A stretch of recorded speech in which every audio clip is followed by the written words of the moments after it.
The wind in the Dakota Territory was never kind. It carved the land with a hard hand, shaping every rock, every fence post, and every person who dared to live under its sky. In winter, it sounded like a hungry animal circling a door. In summer, it burned like fire on the skin. This was the world Wyatt called home. A world that tested a person every single day. Wyatt had lived on his ranch for years, carrying both the weight of the land and the weight of his own sorrow. His shoulders were broad from cavalry days. His hands were thick with old scars from rope and iron. But it was his eyes that told the truth of him, quiet, pale, distant eyes that had seen fire take everything he loved. Eyes that had watched his wife Sarah die in the burning barn he reached too late to save. Since that night, Wyatt kept himself in motion from before sunrise to long after dark. He repaired fences, cared for cattle, chopped wood, and cooked only when he absolutely had to. Work was easier than remembering. Silence was easier than feeling. The ranch became his whole world, and his loneliness grew so deep it made the walls of the cabin feel like a tomb. He never thought of love again, not once. But a man could not fend off winter alone forever. He needed help, someone to cook, mend, and keep the home from falling into the same silence that was swallowing him. So he placed an advertisement, a mail-order bride, not for love, not for companionship, just survival. The letter he received was nothing he expected. Neat writing, elegant paper, and a quiet sadness in every word. Her name was Clara. She wrote not of dreams or romance, but of wanting a quiet life far from the city that had taken everything from her. She wrote of a tragedy she didn't fully explain. Wyatt knew grief when he saw it, even in ink. He replied with a short, plain message about the ranch, the work, and the harshness of the land. She accepted. 2 months later, she was on her way. Clara's journey west was long and shaking. Days on a train surrounded by strangers gave her too much time to think. She kept a small reticule on her lap and inside it she held a faded letter she read over and over.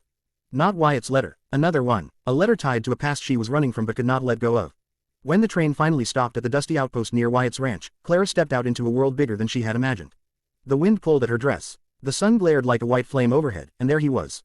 Wyatt, broader than she expected, harder, too. But it was his loneliness that struck her most. Wyatt had expected a plain woman, someone marked by hardship, but Clara had a quiet strength, a simple beauty that surprised him. Her eyes were deep and sad in a way that felt familiar. They introduced themselves with the tip of the hat and a soft greeting, and then the wagon ride began. The first days were strange. Wyatt moved like a man built from stone, strong, silent, unreadable. He slept on a cot by the fire and wordlessly gave her the only bedroom. They spoke only when necessary. She cooked and cleaned in silence. He worked outside until dark. They lived beside each other, but never together. Yet Clara was not weak. She moved through the cabin with gentle purpose. She mended his shirts, cooked warm meals, and kept the home alive in a way it hadn't been since Sarah's death. Wyatt noticed her quiet strength. He noticed the way she kneaded dough with steady hands. He noticed how she never complained, but he also noticed the candlelight under her door each night. Clara wrote in her journal for hours long after Wyatt lay pretending to sleep. He heard the soft scratch of her pen and felt an unease he couldn't name. What pain did she keep hidden in those pages? What past held her so tightly? She could not let the night rest. One afternoon, while checking supplies, Wyatt found something he wasn't meant to see. A letter sealed written in Clara's hand addressed to New York, back to the city she claimed she had left behind. Back to a place she said she had no one left. A cold knot tightened in Wyatt's chest. He put the letter back exactly as it was, but something inside him shifted. Clara had secrets, real ones, and lies on this land never stayed buried for long.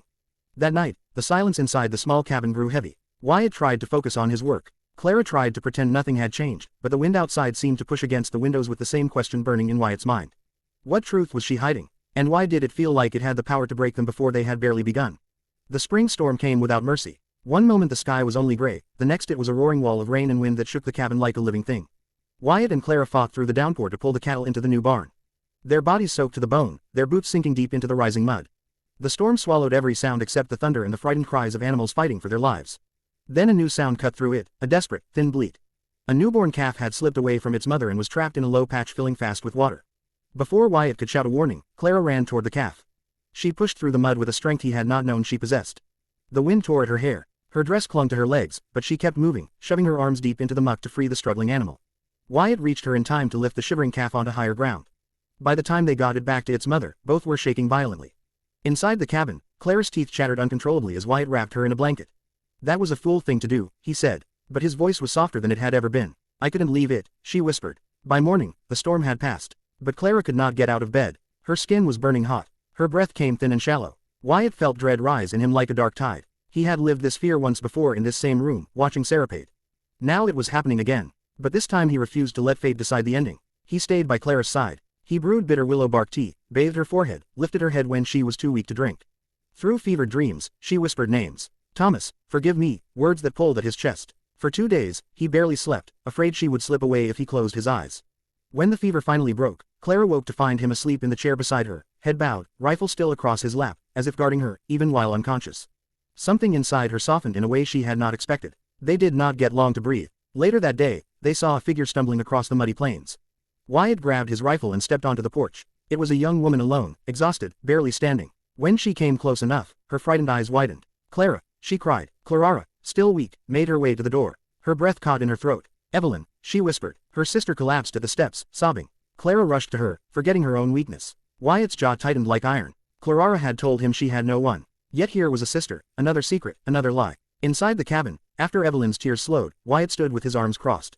His voice was low, controlled, and furious. "You have some explaining to do." "I didn't know where she was," Clara whispered. "I thought she was gone." "Truly, gone." Evelyn spoke through trembling breaths. She told them everything. The church home, the lies told about her, the shame forced on her, the escape she barely survived. She looked at Wyatt with terrified eyes. "Please don't send me back. I'll work. I won't be a burden." Wyatt felt the weight of the decision like a stone pressing on his chest. To throw her out would be a death sentence. He looked at Clara's pale face, then at Evelyn's terror. "A few days," he said quietly. "Then we'll figure out what to do." Their days became tight with tension. The cabin felt too small for 3 people carrying so many secrets. But Evelyn learned quickly. She fixed things Wyatt didn't notice. She saw weaknesses in the fence line. She learned how to mend leather and track cattle. She was sharp, sharper than he expected. Wyatt found himself watching her more than he meant to. And she watched him too with eyes that seemed to understand things no one had ever spoken aloud. Everything changed one night. Wyatt couldn't sleep. Clara was writing in her room again, the candlelight glowing under the door. Then the scratching stopped. Clara slipped out quietly, heading toward the outhouse. She left the journal open on the table. Wyatt stared at it, torn between respect and suspicion. Then he stepped toward it. "I wouldn't do that if I were you." He spun around. Evelyn stood in the doorway wrapped in a blanket, her eyes steady in the dim light. "This is my house," Wyatt growled. "And that," she whispered, stepping closer, "is her soul." She told him truths he didn't expect. Truths about fear, about lies people tell when they're trying to survive, about the anger he carried like a second skin. And when she looked at him, it felt like she could see straight through him. When she closed the journal and blew out the candle, the room fell into darkness. But the air between them stayed bright and dangerous, and that danger followed them into summer. They grew closer without meaning to. When they repaired fences together, their hands sometimes brushed. When they talked, their words dug deeper than they should have. And one night in the barn, standing under the moonlight as a mare rested in the straw, they almost kissed. He touched her cheek. She leaned into his hand. Their lips were just inches apart when a crash from the cabin shattered the moment. They ran back inside and found Clara on the floor, pale and fainting. When she woke, her voice broke. "It's the letter. They found evidence. Thomas. They can clear his name." But when she spoke of what had truly happened, her lost child, her forced treatment, the doctor who stole her future, the whole room seemed to stop breathing. Wyatt looked at her and saw pain deeper than he could have imagined. He looked at Evelyn and saw fire and loyalty pulling her apart. He looked at himself and felt something he couldn't deny anymore. 3 broken people, 3 impossible truths, and a storm none of them were ready for. The days after Clara's confession were silent in a way that felt heavy, like the air itself was holding its breath. Wyatt moved through the cabin like a man walking across thin ice. Clara carried her grief with a quiet steadiness that broke his heart every time he looked at her. And Evelyn, she was a wildfire trying to hold itself inside a glass jar. Nothing was simple anymore, not their work, not their meals, not the way their eyes met, not the way they avoided meeting. The breaking point arrived in the form of 5 drifters spilling out of the town saloon. Wyatt had ridden in for supplies. He tried to walk past them, but drunks with nothing to lose always smelled blood in the water. One of them shoved him, slurring insults about men who thought they were better than others. Wyatt warned him once. The man drew his pistol. Anyway, Wyatt's response was fast, practiced, and deadly calm. He twisted the man's wrist and dropped him with a single punch. The others lunged. Wyatt fought like a soldier who had learned to survive by moving quicker than fear. But even he couldn't dodge them all. A bullet tore through his arm. He staggered, bleeding, but ready to fight again. Then a new voice cut clean through the chaos. "Drop it now." Everyone froze. Evelyn stood in the street with Wyatt's spare rifle braced tight against her shoulder. Her eyes were steady. Her aim was perfect. Her hands did not shake. The last drifter surrendered. The fight ended. But the trouble had only begun. Rumors spread faster than prairie fire. People whispered about Wyatt living with not 1 woman but 2. A wicked household, they said. A den of sin, said others. When the preacher heard, he gathered the town like an army marching for righteousness. They showed up on Wyatt's land, 20 strong, standing at the fence line like a jury, ready to deliver punishment. Wyatt stood tall on the porch, rifle in hand. Clara and Evelyn stood beside him. 3 against 20. The preacher demanded repentance. Demanded Wyatt choose 1 woman and cast the other out. Demanded they cleanse their house of wickedness. Wyatt's voice was cold. "I consider both these women my family, my wives, and if any man crosses my fence with malice in his heart, he will not leave here alive."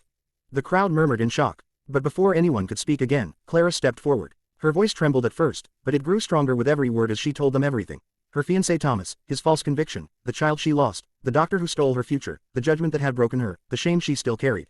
She told them of Evelyn's suffering too, the lies told about her, the cruel home she escaped. Then she told them the truth of Wyatt. "He took us in when we had nowhere to go. He protected us. He gave us a home. There is no sin here, only survival." A ripple went through the crowd. A woman began to cry softly. Martha, the farmer's wife. Others looked away in shame. One by one, men turned their horses and rode off. The preacher tried to continue his holy crusade, but even his closest supporters abandoned him. In the end, righteousness fell apart under the weight of Clara's truth. But their victory was not the end. It was the beginning of an exile. They closed themselves off from the world. They lived quietly on their own land, working together, relying only on each other. Clara's gentle heart kept the cabin warm and steady. Evelyn's sharp mind and quick learning kept the ranch strong. Wyatt's strength held them both together. Nights became a space where the three of them healed. Some nights Wyatt found comfort beside Clara, her presence soft and peaceful. Other nights it was Evelyn, fiery and brave, her passion a promise of life. Sometimes all three sat up at night talking softly in the dark, sharing memories that hurt less when spoken aloud. They were no longer broken pieces. They were a whole winter tested that bond. A slip on black ice sent Wyatt crashing against a rock. The sisters dragged him home piece by piece, praying he would live. For a week he drifted between life and death. Fever burned through him. His mind wandered through old battles and old fires. Yet through the haze he whispered truths he never meant to say out loud. Clara, my quiet heart, you saved me. Evelyn, my fire, you make me brave. He didn't know he spoke, but they heard him. And it carried them through the terror. When he woke, at last they were asleep beside each other, hands intertwined, keeping vigil as one. And as Wyatt looked at them, so exhausted, so loyal, so brave, he felt something rise inside him that felt like sunlight.